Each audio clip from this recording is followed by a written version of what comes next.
శ్రీమాత్రే నమః. శ్రీ చండీపరాదేవతాయై నమః.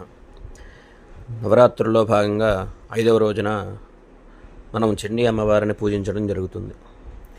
ఈ యొక్క చండీ అమ్మవారి గురించి మార్కండేయ పురాణంలో సావర్ణకీ మన్వంతరంలో చెప్పబడింది.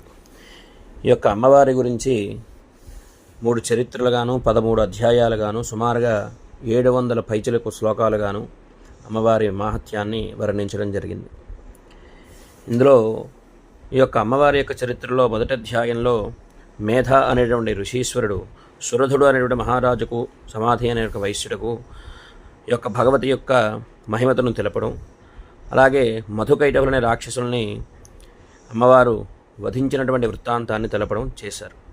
ఇక 2వ అధ్యాయానికి వచ్చేసరికి మహిషాసుడి యొక్క సంహారం గురించి, దేవతల యొక్క తేజము నుండి అమ్మవారు ప్రాదుర్భవించుట, మహిషాసుర సైన్యాన్ని వధించుట 2వ అధ్యాయంలో, తర్వాత సేనాధ్యక్షులతో సహితంగా మహిషాసురుని సంహరించడం 3వ అధ్యాయంలో, ఇంద్రాది దేవతలందరూ కూడా మహిషాసురుని అమ్మవారు సంహరించడం వలన దేవతలందరూ కూడా అమ్మవారిని కీర్తించడం 4వ అధ్యాయంలోను, ఈ యొక్క అంబికా రూపమును గురించి, ఆ సౌందర్యమును గురించి రాక్షసరాజు శుంభుని వద్ద తన యొక్క అనుచరులైనటువంటి చండముండులు ప్రశంసించుట, దానితో ఆ యొక్క అమ్మవారిని వివాహం చేసుకోవాలనే కోరికతోటి అమ్మవారి వద్దకు ఆ దూతను, ఆ రాక్షసరాజును శుంభుడు పంపుట, అది అతను నిరాశతో తిరిగి వచ్చుట 5వ అధ్యాయంలోను, అమ్మవారి యొక్క తిరస్కారంతో కోపోద్రిక్తుడైనటువంటి ఆ యొక్క శుంభుడు ధూమ్రలోచన రాక్షసులని అమ్మవారి మీద యుద్ధానికి పంపుట, అమ్మవారు వారిద్దరినీ కూడా సంహరించడం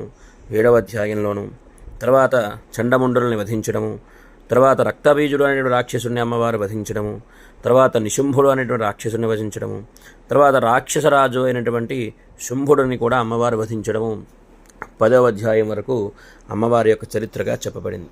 అయితే 11వ అధ్యాయానికి వచ్చేసరికి ఈ యొక్క శుంభనిశుంభులను అమ్మవారు వధించడం, అమ్మవారు కాళికా రూపాన్ని పొందడం, అమ్మవారు ఉగ్రరూపంగా మారడంతో దేవతలందరూ కూడా సర్వనారాయణీ రూపంలో అమ్మవారిని కీర్తించడం వలన అమ్మవారు శాంతిస్తుంది.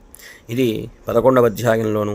తర్వాత ఈ యొక్క అమ్మవారి చరిత్రను పారాయణం చేయడం వలన, హోమం చేయడం వలన కలిగేటటువంటి ఫలితముల గురించి, ఏ ఏ సందర్భంలో ఈ యొక్క చండీ హోమాన్ని ఆచరించాలి అనే విషయాన్ని గురించి భగవతీ వాక్యంగా 12వ అధ్యాయంలోను, ఇక సురధుడు అనేటువంటి రాజుకు సమాధిన ఒక వైశ్యునకు అమ్మవారు వరప్రదానం చేయడం 13వ అధ్యాయంలోను, ఈ విధంగా 13 అధ్యాయాలుగా అమ్మవారి యొక్క చరిత్రను మహాకాళి, మహాలక్ష్మి, మహాసరస్వతి రూపంలో మనం పూజించడం వలన మనకి సకల శుభాలు, శ్రేయస్సు కలిగి అందరూ కూడా ఆనందదాయకమైన జీవనాన్ని అనుభవిస్తారు అనేటువంటిది ఈ యొక్క చండీ సప్తశతి పారాయణ మరియు హోమం వలన కలిగేటువంటి ఫలితము.